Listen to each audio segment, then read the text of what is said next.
Hello students, welcome to KD Academy. Today we will start chapter number 5 गुणवती कन्या यानी कि a virtuous girl. सबसे पहले हम लोग इंट्रोडक्शन देख लेते हैं। Poet Dandi is well known as prose writer in Sanskrit literature. He has written a prose work named Das Kumar Charitam. Its theme is imaginative. 10 Kumaras, as it was decided, start traveling in 10 different directions. During the journey, whatever every Kumaras has experienced is described in 10 Uchvas of this work. In the 6th Uchvas, Mantragupta describes his own experiences of journey. At this juncture, he narrates the story of Shakti Kumara. This story has been edited and presented here in brief. यहाँ पर जो poet डांडी है उसने ये Sanskrit literature के अंदर काफ़ी सारी बुक लिखी है। उसमें एक है दश कुमार चरितम। ये जो संस्कृत लिटरेचर है इसके अंदर अलग अलग जो बुक्स लिखी गई है वो सारी की सारी इमेजिनेटिव है, यानी कि जो दिमाग में चलता है वही डिस्क्राइब किया होता है। सबसे पहले यहाँ पे 10 कुमारास सिलेक्ट किए गए। सभी कुमारास को अलग अलग डायरेक्शन में ट्रैवलिंग करवाया। जैसे ही जर्नी में कुछ भी एक्सपीरियंस होता है ये सब कुछ यहाँ पर एज अ सेक्शंस के थ्रू दिखाया गया है। 6th उच्छ्वास मंत्रगुप्ता यहाँ पर अपना खुद का एक्सपीरियंस दिखाता है और पूरी की पूरी शक्ति कुमार की स्टोरी है वो नरेट करते हैं। यही यहाँ पर एकदम शॉर्ट में दिखाई गई है, ब्रीफ में दिखाई गई है। Men and women are two wheels of a chariot in the form of household life, as it is essential to have both the wheels of a chariot similar in shape and size. Similarly, men and women working as wheels of household chariot should also be similar in thought and virtues. Shakti Kumara, the hero of the story, is endowed with good qualities. Hence, he wants to marry a girl having good qualities similar to him. He has made a plan to find out a qualitative girl of his own choice. As per his plan, a girl who can prepare and feed various food items from only one breast. Paddy is a virtuous one breast paddy. यहाँ पर उसने एक सिर्फ पेड़ी लेकर ही एक अच्छी सी girl देखने को सोचा और फिर he would put a proposal of marriage and if she agrees he will marry her. यहाँ पर ये बताया है कि जो आदमी और औरत ये दोनों एक चैरियट के व्हील यानी कि जो रथ होता है उसके जो व्हील होते हैं उस हिसाब से अपनी पूरी की पूरी लाइफ स्पेंड करते हैं। जैसे वो चैरियट के व्हील आपने देखे होंगे कि कभी भी अनशेप्ड नहीं होते, साइज भी सिमिलर होती है, शेप भी सिमिलर होता है, तब भी वो अच्छे से चल पाता है। तो जिंदगी भी ऐसी है, मैन एंड वुमेन दोनों को साथ मिलकर सब कुछ संभालना पड़ता है और अच्छे से जो भी कोई थिंकिंग वैल्यूज़ होती है, थॉट्स होते हैं, कुछ अच्छा सा क्रिएट किया हुआ होता है, वो सब एक दूसरे के साथ शेयर करने के बाद, समझने के बाद तभी ये लोग आगे बढ़ सकते हैं। शक्ति कुमार यहाँ पर जो हमारी पूरी स्टोरी है उसका हीरो है और वो क्या करता है कि उसके पास काफ़ी सारी गुड क्वालिटीज़ हैं। तो वो ऐसा सोचता है कि मुझे भी ऐसी ही लड़की के साथ शादी करनी है कि जिसमें बहुत अच्छी क्वालिटीज़ हो। तो उसने क्या किया कि 2 kg जो पेड़ी होते हैं यानी कि जो राइस होता है उसके ऊपर थोड़े हस्क होते हैं, तो उसके साथ उसने अलग अलग जगह पर ट्रैवलिंग करना स्टार्ट कर दिया। फिर अगर कोई पर्सन उसको पसंद आ जाए, कोई गर्ल उसको अच्छी लगे, तो उसको ये 2 kgs पेड़ी देगा और उसमें से अगर वो अच्छी फूड आइटम्स बना सके, उसको अच्छे तरीके से प्रिपेयर कर सके, तो वो उसको प्रपोज करेगा और फिर उसके साथ शादी करेगा। लेकिन यहाँ पर है, अगर गर्ल ने हाँ बोला तो she agrees he will marry her. शक्ति Kumara, who was moving in different countries in search of virtuous girl, finds one girl living in Kanchi Nagar, situated on the bank of river Kaveri. The girl, using her extraordinary intellect, prepares various food items and pleases Shakti Kumara by feeding him those items with love. Thus the girl succeeds in the test. Shakti Kumara puts a proposal of marriage and marries her after her consent. The moral of the story is that in spite of want of things, a good person with excellent skill can get desired happiness. Active past participle used in this lesson. शक्ति कुमारा जो अलग अलग country में अच्छी सी लड़की देखने के लिए वो निकल पड़ता है। तो एक जो जगह होती है उसका नाम होता है कांची नगर। वो कहाँ पर है एग्जैक्टली? तो जो कावेरी रिवर पास ऑन होती है ना, वहाँ पर है कांची नगर। तो वहाँ पर एक्स्ट्रा ऑर्डिनरी गर्ल, उसको एकदम से इंटेलिजेंट दिखती हुई एक गर्ल दिखाई पड़ती है। तो वो उसके पास जाता है और बोलता है कि आप मुझे इसमें से फूड आइटम्स प्रिपेयर करके दोगे? और ऐसा सोचता है कि अगर इसने अच्छे से ये प्रिपेयर करके दिया और ये मेरे टेस्ट में सक्सेस हुई, तो फिर मैं उसको प्रपोजल करूँगा और उसके साथ शादी करूँगा, जिस हिसाब से हमारे रिचुअल्स होते हैं उस हिसाब से। तो यहाँ पर स्टोरी है कि कोई भी अच्छी चीज़ हमें चाहिए होती है, तो सबसे पहले हमारे पास जो स्किल होती है, हमारी जो डिज़ायर होती है, वो भी हमें देखनी होती है। कांची नगरे शक्तिकुमारो नाम एक श्रेष्ठीपुत्र प्रतिवसति स्म। स यदा स्वकीयस्य जीवनस्य 2020तमे वर्षे प्रविष्टता चिन्तामापन्नः नास्ति दारविहीनानाम् अन्नुरुगुणादाराणां च सुखम् तत्कथं गुणवतीं भार्याम् अहं विन्देयमिति। There lived in a city called Kanchi the son of a merchant named Shakti Kumar. When he entered the 22 years of his life, he became worried. Those who have no wife and those whose wife devoid of suitable virtues do not become happy. So how can I get a virtuous wife?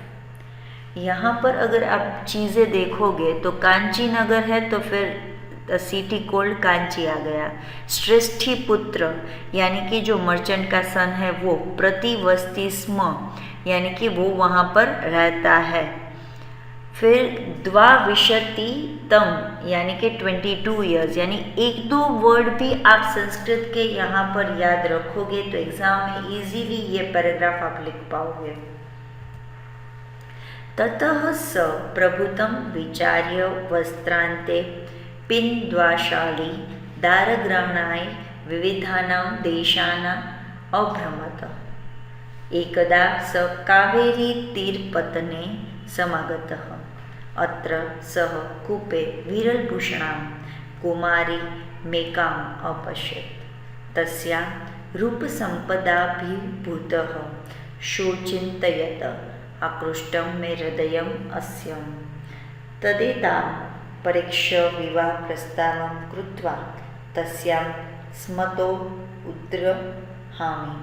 सतां निक्षा संगत्य सविनयम् आह, अस्ति ते कौशलं शालीप्रस्थेन अनेन सम्पन्नमाहारं मा पूजियुतम्।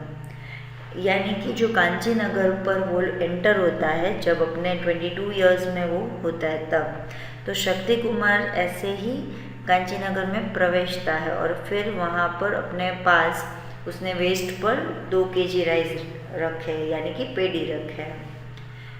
फिर उसके बाद then thinking deeply he wandered at a various places with paddy tied at the hem of his garment to get a wife। फिर इसी तरह अलग अलग जगह पर वो घूमता है, यहाँ पर जो उसकी वेस्ट होती है वहाँ पर अपने गारमेंट के साथ अटैच करके एक हैम रखता है, यानी कि एक ऐसा पोटली जैसा होता है ना, वो रखते हैं और ढूंढने निकलता है अच्छी सी wife. Once he came to a city of the bank of river Kaveri, here he saw a young girl wearing less ornaments near the well। और वहाँ पर एक वेल के पास, एक कुएं के पास वो देखता है कि बहुत ही कम ऑर्नामेंट्स पहने हुए एक लड़की वहाँ पर बैठी है। He who was overpowered by the wealth of her beauty thought, my mind is attracted to this girl, so testing her and making her a proposal, I will marry her if she agrees। Approaching her politely, he said, do you have a skill to feed me with spontaneous food prepared with this one brass paddy। यानी कि वो एकदम से, उसके पास wealth तो थी ही, उसके पास powerful thought भी था और उसकी ब्यूटी की वजह से वो काफ़ी उसके साथ, यानी कि वो लड़का जो शक्ति कुमार है वो इससे अट्रैक्ट होता जा रहा था। इतनी अट्रैक्टेड वो गर्ल थी। फिर सोचता है कि चलो इसी की टेस्ट ले लेता हूँ, अगर वो जो टेस्ट में पास हो गई तो फिर मैं मेरी का यानी कि शादी करने का प्रपोज़ल दे दूँगा। अगर उसने हाँ बोल दिया तो फिर मैं देखूँगा। तो फिर वो पोलाइटली बोलता है कि आप मुझे ये जो वन प्रास पेड़ी है उसमें से आप अलग अलग फूड आइटम्स बना दोगी। ततः सा ओमिति उक्त्वा प्रस्थमात्रं धान्यमादाय श्रेष्ठीपुत्रस्य याचनानुसारं कतु प्रवृत्ता। Saying yes and taking only one pras, she proceeded to do as he had asked her। तुरंत ही उसने बोल दिया हाँ और ले लिया वन प्रास पेड़ी और फिर वो तो आगे चली गई जिस हिसाब से वो लड़के ने बताया, शक्ति कुमार ने बताया उसी हिसाब से। ततः आदौ सा बुद्धिमती कन्या, बुद्धिमती यानी कि बहुत ज़्यादा, मती यानी बुद्धि होती है, वो ज़्यादा इंटेलिजेंट गर्ल होती है ना, उसको बुद्धिमती बोलता है यहाँ पर। तानशालिन प्रथमम आतपे तप्तवती ततः समयां परिशुद्धायां भूमौ तान अघटतीय अनेन तुषेभ्यस्त टुंडुलाः पृथक् सज्जाता। Then first that the intelligent girl heated the paddy in the sun, यानी कि सन में सबसे पहले उसने ड्राई कर लिया सारी के सारी पेड़ी को। Then she grounded them on that the flat और इवन ग्राउंड पर एकदम से उसने उसको घिसाया। As a result of this the rice grains were separated from the husk, यानी कि ऊपर के जो छिलके होते हैं वो निकल जाते हैं और सिर्फ उसमें जो ग्रेन रहते हैं राइस के वही रहते हैं। तुंडलन संप्राप्य सा तुषान भूषणानं मार्जनार्थ स्वर्णकाराय विक्रेतुं धात्रीम् अकथयत्। तस्मात् यत् धनं मिलति तेन काष्ठानि आहर इति च धात्रीं निवेदितवती। अब क्या किया? Having obtained the rice grains, she told the elderly nurse to sell the husk to the goldsmith for cleaning the ornaments। She told the elderly nurse to bring firewood with the money she would get। यानी कि जो rice grain थे वो ले लिए और क्या किया, जो हस्क निकले हुए थे ना वो सिर्फ गोल्ड स्मिथ यानी कि जो सोनी होता है ना, जो वो क्या करता है कि जो ऑर्नामेंट्स को क्लीन करने होते हैं ना, जो गोल्ड के ऑर्नामेंट्स होते हैं तो उसके लिए वो हस्क यूज़ करता है। तो उसको पता था कि गोल्ड स्मिथ को अगर हम बेचेंगे तभी हमें अच्छे से पैसे मिलेंगे। फिर बोला कि जो पैसे मिलेंगे ना उसमें से आप क्या लेके आओ, फायरवुड, वो जो चूल्हा होता है उसको बर्न करने के लिए। धात्री काष्ठानी आनितवती, कास्ट यानी आपको पता ही होगा कि वुड बोलते हैं कास्ट को, तो यहाँ पर धात्री यानी किसको बोलते हैं हम, जो एल्डरली नर्स होते हैं ना उसको बोलते हैं। तदंतरम सा तंडुलान असकृत जलेन प्रक्षालितवती उष्णीकृते जले च तान प्रक्षिपति अल्पीयसा कालेनैव तण्डुला सिद्धां सज्जाता ततः इंधनानि जलेन समित्वा कृष्णाग्नारपि तत्तीर्थेभ्यः प्रेषयित्वा यत् धनं लब्धं तेन धनेन साकं धृतं दधि तैलं च कृतवती तेन च सा विविधानि व्यञ्जनानि सम्पादितवती। The elderly nurse bought the wood. Then she washed the rice grains many times and put them in the hot water. यानी कि एल्डरली नर्स होती है, उसके पास से वुड मंगवाया, फायरवुड, और फिर उसी टाइम पर उसने काफ़ी सारे बार राइस को वॉश कर लिया और फिर उसको गर्म पानी में डाला। In short time the rice were cooked, rice एकदम से पक गए। Then having extinguished wood with water and even with whatever money she got by sending the coals to those who needed them, she bought vegetable, ghee, oil and curd. यानी कि क्या किया कि जो फायरवुड था ना उसका काम कंप्लीट हो गया, यानी कि राइस अभी पक गया है तो उसके ऊपर पानी छिड़क दिया और उसमें से कोल निकाल लिया और कोल को फिर बोला कि उसको सेल करके आओ और उसमें से जो भी पैसे मिलेंगे ना उसमें से वेजिटेबल्स लेके आओ, घी लेके आओ, ऑयल और कर्ड लेके आओ, दही लेके आओ। And with its she prepared various dishes. और ये चार जो चीज़ें मिल जाती है तो फिर उससे अलग अलग चीज़ बन जाती है। संपन्ने आहारे सा कन्या धात्रीमुखेन अतिथ्ये प्रथमं स्नानातुं निवेदितवती ततः स्नानशुद्धाय तस्मै अतिथये सा पेयोपाहारपूर्वं भोजनं धृतसहितं ओदनं व्यंजनं च अयच्छत्। या संपन्न आहार यानी कि जब खाना है वो जो पक जाता है तो वो कन्या क्या बोलती है धात्रीमुख है ना, कि वो जो एल्डरली नर्स होती है उसको बोलते हैं कि सबसे पहले अतिथि यानी कि जो मेहमान आए उसको प्रथमम यानी कि सबसे पहले स्नानंतुम यानी कि बात उसको बोलो कि नहा धो के आए, फिर नहा धोने के बाद वो वहाँ पर भोजन लेने के लिए आए। When the food was ready, the young girl asked the guest through the elderly nurse to take a bath. Then to the guest who had cleaned himself by taking bath, she gave rice and other dishes with ghee and after first offering beverage and snack. यानी कि food अभी बन गया है तो फिर यंगल ने क्या बोला कि जाओ गेस्ट को बोल कर आओ कि वो स्नान कर ले, और फिर ऐसे ही गेस्ट वहाँ पर जाके खुद को एकदम से क्लीन करने के बाद सबसे पहले वो उसको राइस देती है और फिर अलग अलग डिशेस देती है उस पर घी डाल के, फिर उसको बेवरेज यानी कि खीर या तो फिर जो राइस और जो मिल्क उसमें से बनाए या तो फिर कर्ड में से कुछ बनाए ऐसा देती है, और फिर थोड़ा सा नाश्ता जैसा कुछ देती है। In between the young girl फिर मध्ये मध्ये सा भोजयादीनां विविधानां पदार्थानां वर्णनं कृत्वा इति भोजन रुचिमपि अवर्ध्यत।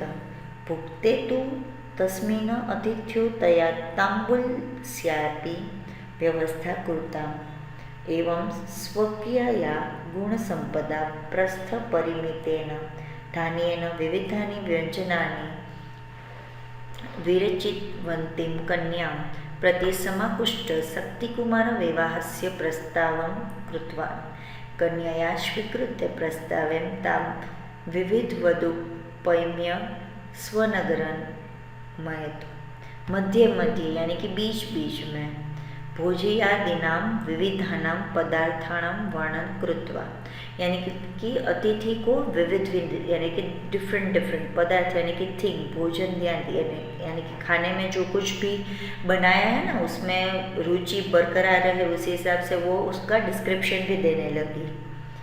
In between, the young girl even whetted the guest's desire for the meal by describing the various food items and other things. When the guest had finished with the meal, the arrangement of wet leaves was also made by her. In this way, Shakti Kumar was attracted to the young girl, who prepared various dishes with only one brass of paddy. Using her wealth of qualities, made a proposal of marriage. When the proposal was accepted by the young girl, marrying her accordingly to right, Shakti Kumar took her to his own city. यानी कि जब खाना सर्व करती है तभी, और जो अतिथि है वो खाना इंटेक करता है, फूड इंटेक करता है, तभी बीच में उसने काफ़ी डिस्क्रिप्शन दे दिया कि इसको मैंने ऐसे बनाया है, ऐसे किया है, सब कुछ। फिर खाना कंप्लीट होने के बाद उसने एक जो बीटल लीव्स होता है, यानी कि जिसको हम लोग पान बोलते हैं, वो भी उसके थ्रू, उसकी भी प्रिपरेशन की गई थी, उसकी भी अरेंजमेंट की गई थी, वो भी दिया। और फिर शक्ति कुमार उससे काफ़ी अट्रैक्ट हो चुका था। ये अच्छी अच्छी डिशेस बनाई थी, वो भी सिर्फ 1 ब्रास पेडी में से, यानी कि अप्रोक्सीमेटली 2 केजी पेडीज में से। फिर अपनी वेल्थ और क्वालिटीज़ के थ्रू उसने भी प्रपोज़ किया मैरिज के लिए। और ये मैरिज प्रपोज़ल यंग गर्ल ने एक्सेप्ट कर लिया, और जो भी रीति रिवाज है उसके साथ शक्ति कुमार ने उससे शादी की और अपने खुद के सिटी के अंदर वो लेके गया।